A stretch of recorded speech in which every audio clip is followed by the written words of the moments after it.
If you are a digital nomad, expat, or US resident living abroad, then one of the best US states for residency is Texas. They say that everything is bigger in Texas, and that includes your potential tax savings if you transfer your domicile. Let's dive in.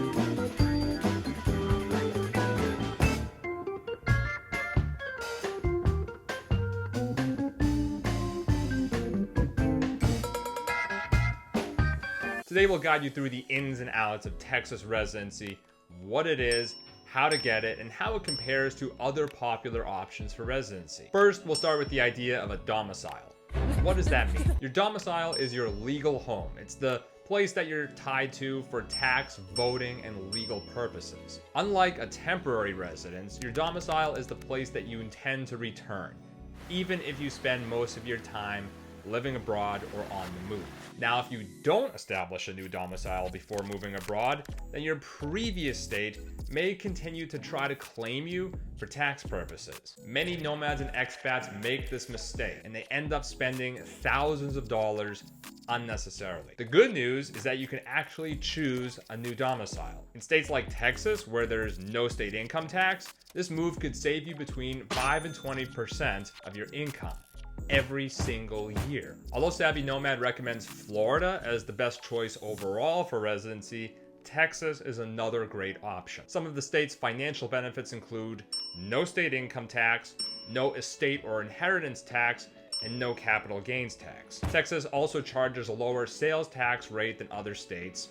Plus, many municipalities don't levy a local income tax. Plus, if you have college-age kids or you're college age yourself, then Texas residency means you can access in-state tuition rates for the state's university system. Now let's walk through the actual steps that you need to take in order to become a Texas resident. Number 1, plan your stay. Start putting together the ID, bank statements, and any other paperwork that you will need to show that you're putting down roots in Texas. Texas wants you to be physically present in the state for at least 30 days before you can claim you're a local. And students, you guys have a year-long date with the state of Texas before you can access in-state tuition rates. Number 2, obtain a Texas address. Lock down a place to call your own, whether it's a place that you rent or a property that you buy. Then, switch your mailing address as soon as possible. Number 3, gather necessary documentation. These are things like vehicle registration, utility bills, leases. All of these documents have your new Texas address. In some cases, you might need to show where you work, where you've studied,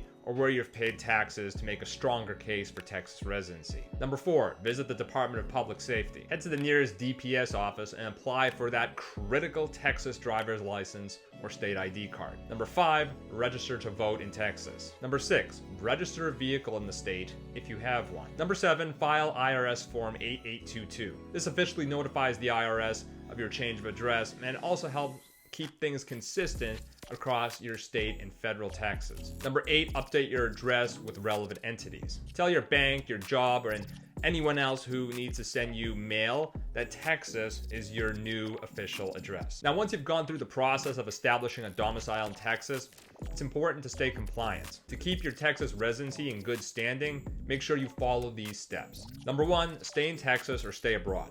Make sure you continue to physically reside in Texas with the intent to maintain your domicile in the state, or stay abroad full-time without spending more than 183 days in any other U.S. state. Number 2, file your federal income taxes as a Texas resident. This helps solidify your claim to Texas residency for tax purposes. Number 3, register to vote and participate in local Texas elections. This shows that you are an active member of the Texas community. Number 4, keep your address updated with entities like banks and employers to reflect your Texas residency.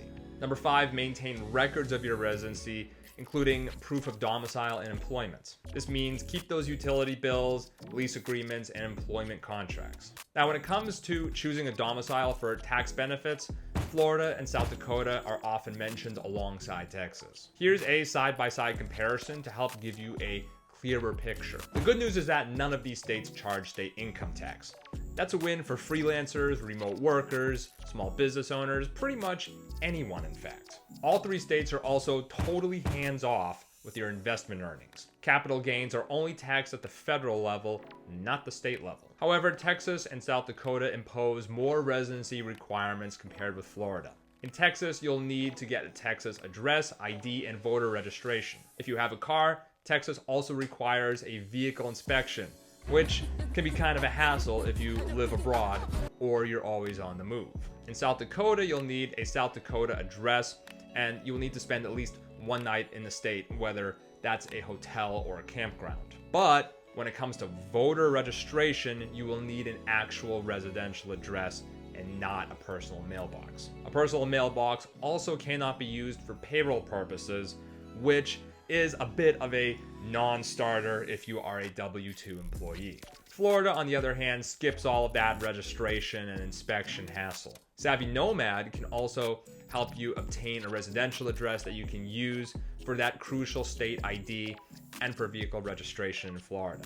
For more in-depth info on residency requirements in these states, check out our other videos or the guides on the Savvy Nomad website. If this video helped you, smash that like button and subscribe for more digital nomad tips and tax hacks. You can also check out the links in the video description for some very useful articles and guides. And hey, if you need help setting up a legal address and making that move totally stress-free, then check out Savvy Nomad's full service and make sure you use the discount code YouTube for 15% off. See ya in the next video.